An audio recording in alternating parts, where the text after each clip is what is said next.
comentário, tá bom? Você que não é inscrito no canal da TV Cristiana Mídia, se inscreve no canal e ativa o sininho, tá bom? Para toda vez que a gente estiver ao vivo, o YouTube automaticamente ele vai te avisar em o nome do Senhor Jesus. Pastor Fábio, como foi a sua infância e juventude? Existia alguma referência cristã na família? Mandar um abraço pro meu amigo Madison, né, que está aqui com a gente. Irmão Madison. Pai do seu irmão Madison, Deus abençoe. Dina Ferret, né?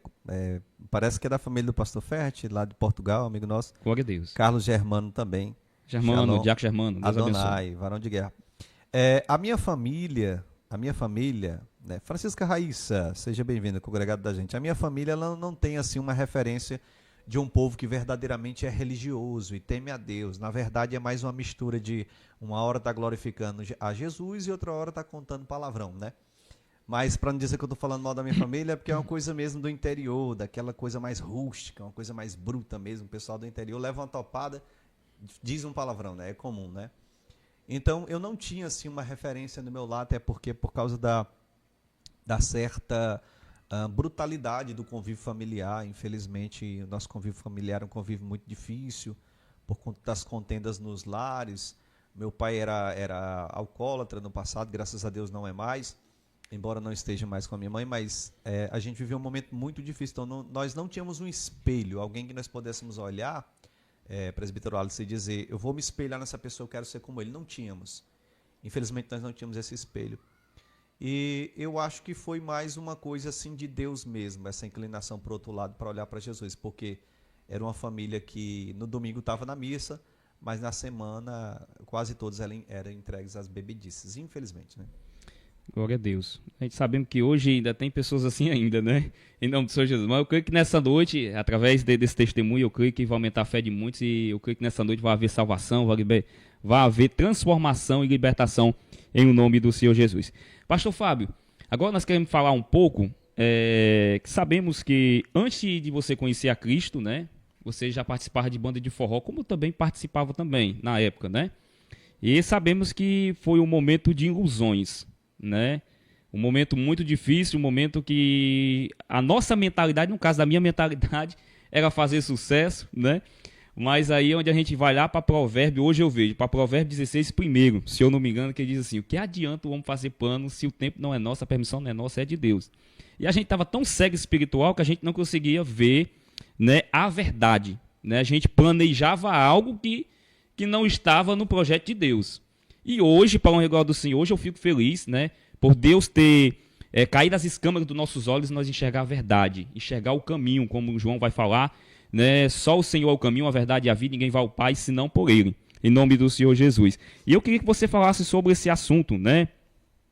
Como você entrou no mundo da música, especialmente no forró? Como você começou, né, o negócio com banda? A minha história é engraçada, porque começa na minha infância, quando meu pai percebeu que eu gostava muito de cantar músicas antigas. Naquela época, Leandro e Leonardo e Zezé de Camargo era o auge, né, da música secular. E referência, né? Até hoje eles são referência, né? Tem o testemunho de um deles, né, da dupla que se converteu, ele até conta muitos testemunhos dele, a mãe cristã orando constantemente. Então teve um dedo de oração, a mão colocada por cima ali para que eles conseguissem prosperar no projeto dele e chegassem onde chegaram hoje, onde um se converteu e está aí, né, evangelizando para as pessoas onde chegam.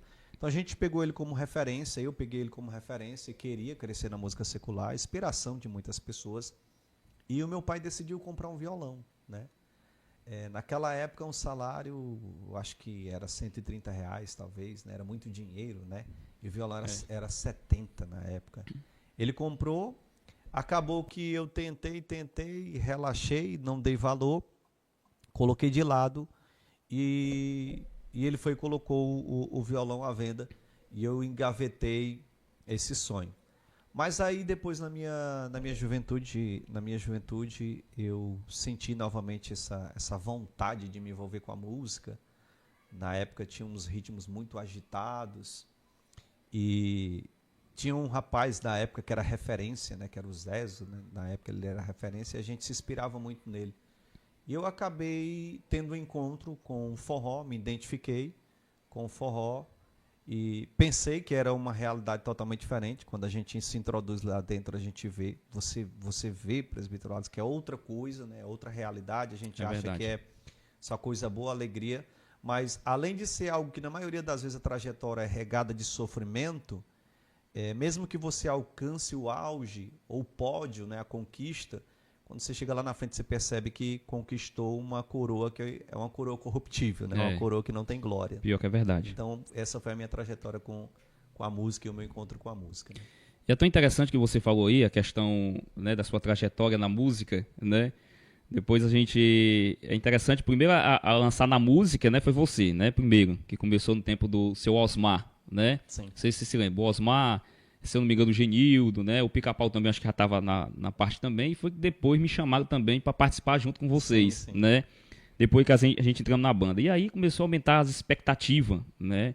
Que a gente segue espiritual não conseguia ver a verdade. E fora que a gente, no momento que a gente estava...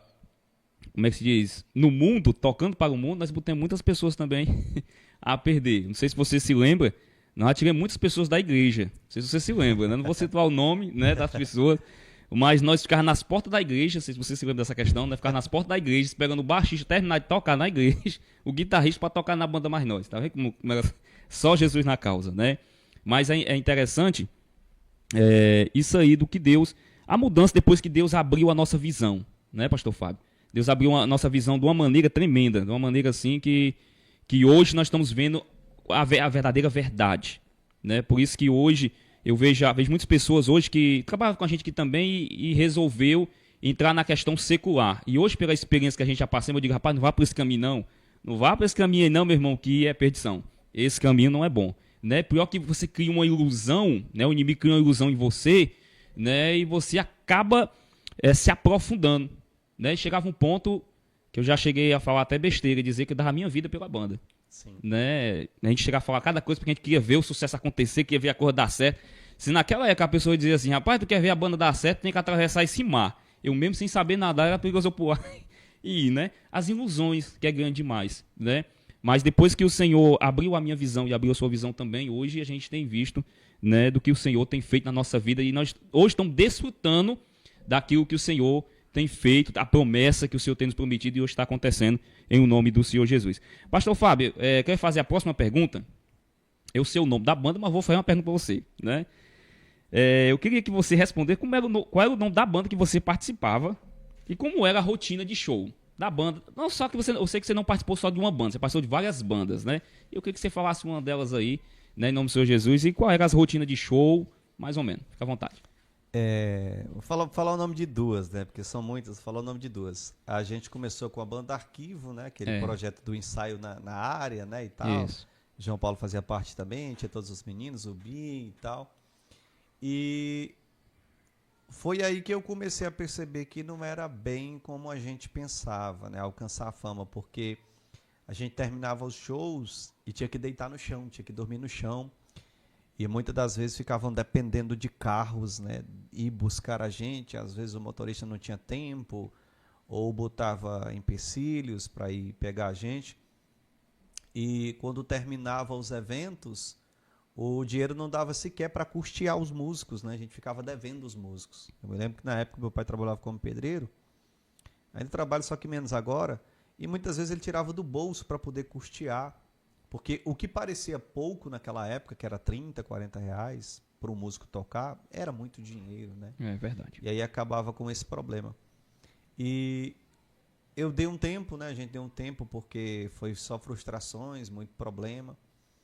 Na época, um rapaz que foi referência para a gente foi o Fabrício, né? Um grande músico até hoje, né? Na cidade de Xadé, uma referência aqui na música secular. E aí eu tive a honra de conhecer a banda Doce Amor. E eu digo honra porque a gente não carrega só coisas ruins, a gente também carrega lembranças boas que são e aprendizado, né, as também. amizades, sim, a gente aprende muito. E eu consegui conquistar boas amizades ali na cidade de Banabuiú, né? Na época foi onde eu conheci também a irmã Maria Barros, né, minha futura esposa, minha digníssima, na porta de uma panificadora, e eu estava totalmente embriagado. Então, tem coisas que parece que não é literalmente para o bem. É que nem aquela questão, né? Eu sei que o texto sagrado diz que há caminhos que para o homem parecem ser retos, mas no final são de mortes. Mas às vezes no meio desse caminho você encontra algumas coisas, algumas pedrinhas preciosas, você tem que guardar essas pedrinhas. E eu chamo essas pedrinhas de pessoas que são importantes e marcam a nossa vida. Então teve esse caso,